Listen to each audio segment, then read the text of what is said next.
Moi je suis un migrant aussi, donc je suis venu, j'étais réfugié, je suis venu en 94 en Belgique, après les drames qu'il y a eu au Rwanda. J'ai pris un avion pour venir ici, des gens prennent des bateaux, coulent dans la Méditerranée, tout le monde s'en fout. Les gens sont obligés de chercher à aller dans d'autres pays pour leur protection. On a tous des rêves et on migre pas pour rien. C'est des êtres humains comme vous et ils veulent juste changer un peu la réalité difficile où ils vivent.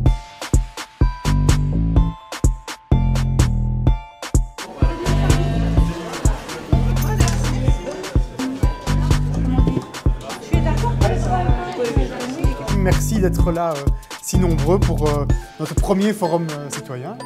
On va maintenant pouvoir démarrer vers les ateliers.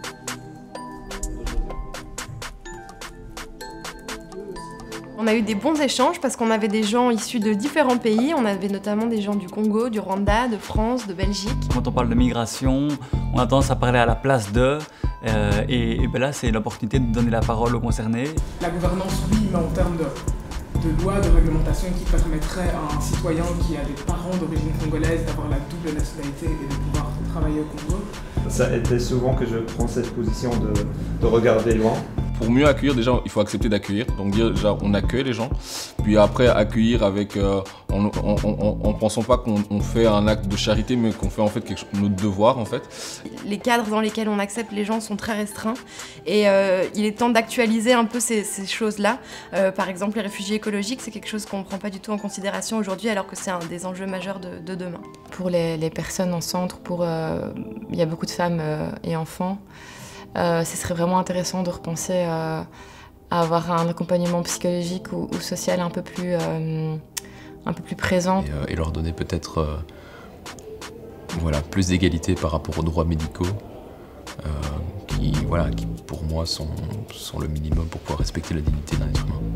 On doit aussi mener un plaidoyer pour que les gouvernements puissent appuyer les jeunes, investir dans les jeunes à travers l'éducation. Ouvrons et voyons vraiment la migration comme une source de talent. Si j'avais un souhait, c'est justement que des personnages publics, des personnalités politiques puissent avoir un discours beaucoup plus courageux, beaucoup plus ouvert, beaucoup plus positif sur l'immigration. Parce que je crois qu'avoir plus de discours positifs, ça engendrera en effet ricochet aussi moins de peur dans la population, plus de sentiments de bienveillance et d'accueil plutôt que ce repli sur soi. Des fois penser 2 fois avant de voter, parce que ça joue des fois sur notre situation. Si on veut vraiment être humain et ouvert, c'est de donner le droit aux populations du Sud de jouir des mêmes possibilités que ce que nous on a ici en Europe, c'est-à-dire de pouvoir voyager librement, de pouvoir aller quasiment partout sans trop se poser de questions. Et donc il faudrait des frontières qui soient beaucoup plus ouvertes, il n'y a pas photo. Moi j'aurais envie de proposer au gouvernement de vraiment aller à la rencontre de ces personnes, aller à la rencontre des réfugiés, pour justement se rendre compte que les réfugiés c'est pas juste un nombre, que la migration c'est pas juste un nombre, mais qu'il y a vraiment chaque individu, chaque histoire, et donc qu'il y a vraiment quelque chose à faire pour chacun ici et que chacun a sa place partout. On n'est pas là pour profiter, on n'est pas là pour voler, on est là pour étudier, pour travailler. Peut-être on n'est pas une charge, mais on est une richesse pour le pays parce que tous les gens qui sont ici, ils cotisent déjà dans l'économie de la Belgique. Et ce que je dis toujours à la fin, liberté et papier pour tous. Voilà, merci.